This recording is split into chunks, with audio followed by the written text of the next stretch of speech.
Hello and welcome to another episode of Gyro Plays Enter the Gungeon. A little bit energetic today, as you could tell right off the bat. I'm fresh off of sleep. I'm fresh out of the shower. That's probably too much information for you. But yeah, let's go ahead and we want to turn on turbo mode because we want to do some more boss rush. If this takes a while, honestly, I kind of want to put it into rotation, honestly. But yeah, we found out in the last video, within all of the wiki searching and all of the good stuff during that run, that the high Dragon, the inebriated Dragon, that's probably, I think inebriated is just like drunk, but whatever other word you want to use for high, the high Dragon is not the advanced Dragon, so all we have to do is beat this in turbo mode. That's not, boss rush in turbo mode. Easy peasy, right?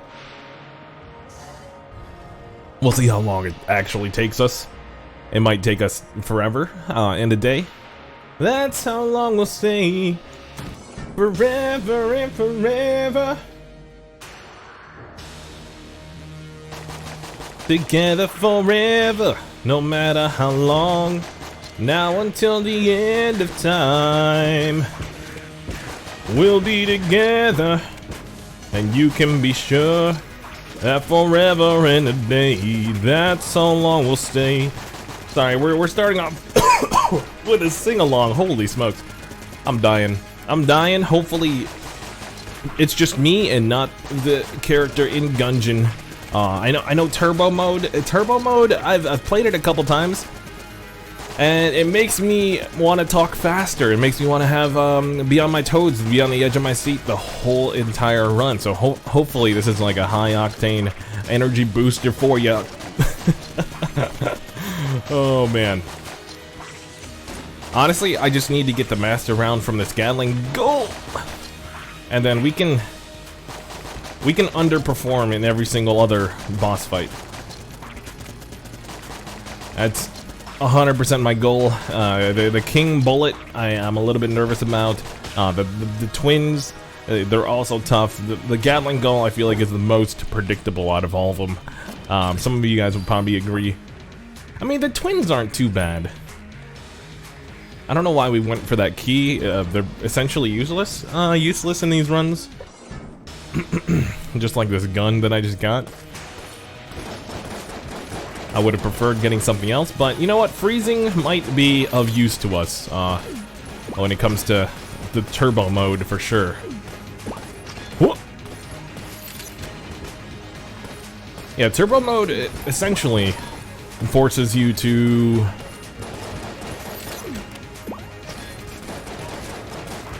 have good positioning and not get cut on doors. But yeah, we'll still try to have some commentary on these whenever I do boss runs. Like I was saying before, boss runs are usually when we go radio silence or like kind of finish up a topic. I don't know how we're gonna do the boss rush episodes. I don't know if you guys are enjoying them as much as the word soup episodes usually, but I feel like it's a good mixture. Like if I were to have my way, which I guess technically, I probably should always have my way when I'm making the videos myself. I mean, that's typically how these work, right? Oh, this is the loud gun. Let's turn down the volume just a tiny bit. Again, I don't care if I get hit on these other fights. I just want to kill them as fast as possible, so they don't kill us. That's really the logic here. I think it's a pretty sound logic. I like the alien gun. The reason why I'm using it is because it's a hold down gun. It's very nice in that way. All right, let's see what we get here. What is it? Oh, Canada! A great and mighty land. Something like that. Okay, what do we have here? Bullet time. Y'all, bullet time's gonna be nice for for this kind of run for sure. And also laser rifle, dude, we're set. Thank you, thank you, thank you. On to the second floor. 5 minutes in, high octane. Oh man. I have a coworker that's like nearing 50 years old. That's like still using like the dating apps that the teenagers are using, like Tinder. I mean, I guess Tinder is kind of like a college / all ages thing. For like, you can say whatever, insert whatever acts are involved in using Tinder. We're gonna check for mimics every time. I don't trust them. Science cannon any good? Which boss fight am I waiting for to try to flawless? The Gorgon. The Gorgon is the one that matters here. I mean, obviously we want to go for the least amount of damage taken with all of these fights, but realistically speaking, in turbo mode, I'm not expecting the Amoconda of all bosses to be the one that I flawless. Oh my goodness, bullet time is amazing. So yeah, about Tinder and my coworker, it just surprised me. It's all I was like, well, what do you do if you're like a divorced, almost 50-something at this point? Like, even if you're not divorced, like, what do you do at that age? You definitely like can't just hang out at bars. That's kind of creepy. I mean, I guess it's also a way to do it. I mean, honestly, like the way, and my perspective on this is a little bit altered. I feel like you should always just go for like connections and try to connect with as many people as possible, and maybe they have a relative, maybe there's a friend, you know, like having that connection. It's just like going for a job interview or like trying to go for anything like that, anything long term. I feel like that background connection is super important. Which leads me to today's topic. You ever remember the old, oh my goodness, we just raised the volume and it's insanely loud. Okay, here we go. We're gonna blank that. All on the floor, blank that. Oh. You ever remember the old dating shows that were on MTV? They basically marked the end of MTV as I knew it as a child. We're gonna go bullet time and finish this guy off.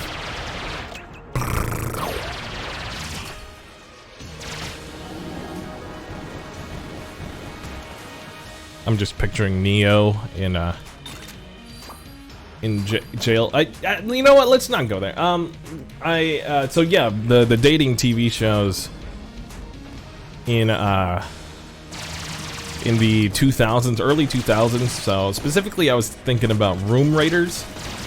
It gives you that background information that only someone that that breaks into a dorm room or your house could know about you.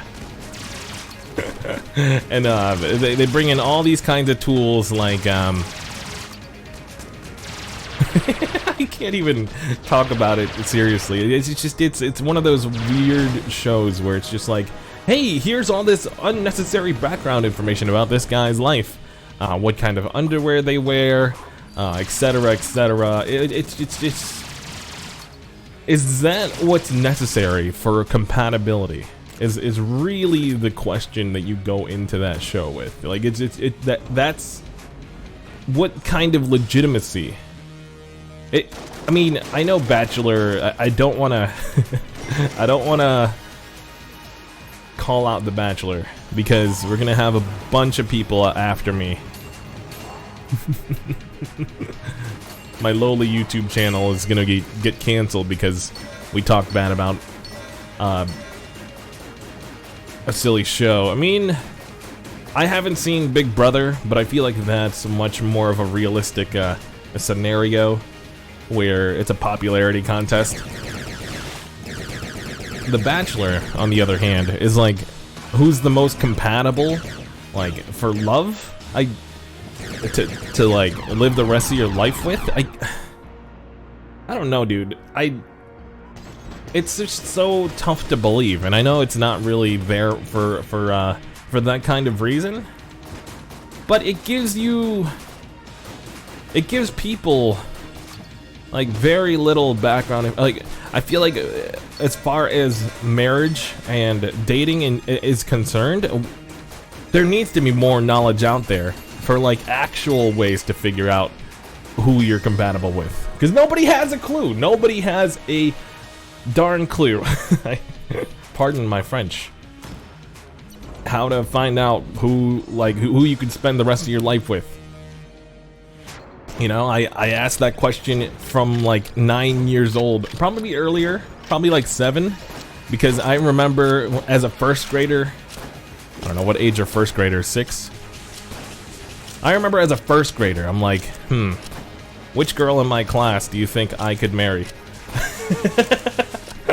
And I don't know if it's because I have a brother who's 14 years older than me, and was dating at that point. You know, I was just, you know, noticing all of that, a lot of like extra knowledge from there.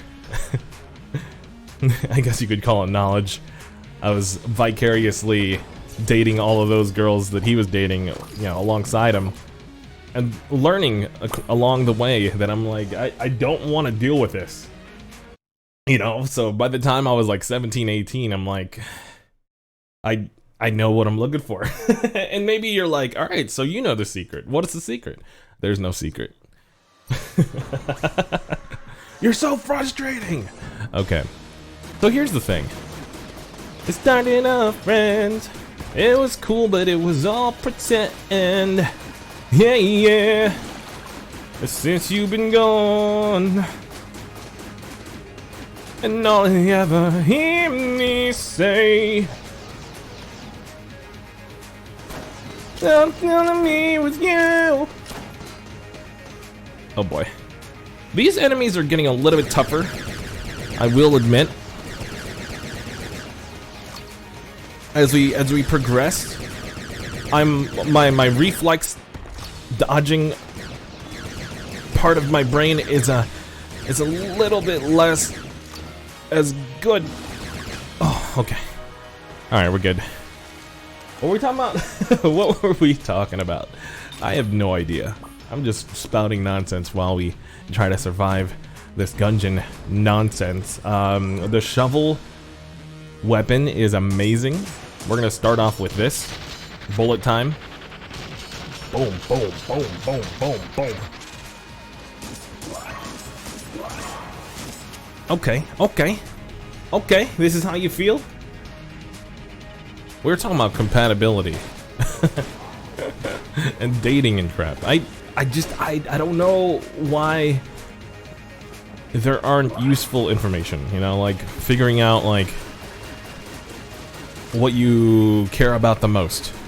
You know, what's gonna cause you to tick. Yeah, a lot of compatibility is your own personal preferences, and which ones you're willing to let go, or which ones you're like, I can't change this about myself. You know, this is something I can't compromise. So if you aren't okay with that, we're done. That's how most relationships end, and I feel like that's how you should start. that's exactly where you go. You're like, all right, I hate laundry on the floor. Do you also hate laundry on the floor? And I know this is like, oh, okay, yeah, that's the first question you ask on a date. Nah, you have fun on the date, all right? You ask this on like the 5th, maybe 3rd. I don't know. I hate dating, honestly. Just like on a unrealistic level, I don't like the concept of dating. Because I mean, you date a person for like, you know, 3 months, maybe 6 months, maybe a year, and then you're like, all right, never mind. You're kind of frustrating. What does that tell you for future relationships? When you're bored, when you're annoyed enough, you're like, all right, I guess it wasn't worth it. It was a waste of time. Maybe I learned a few things, you know. I don't know. People are always like, all right, I need to leave you better than when I found you. That's probably not going to be the case, you arrogant. It's okay. So it's a mixture of the anger of getting hit a ton, and also actual anger against these concepts. Okay. Do we have another chance to get a master round? This was honestly like the best fight to do so, but I don't think I got it. I'm gonna be honest with you. Let's go. Okay. Okay. Oh, breathe. Yo, we just won.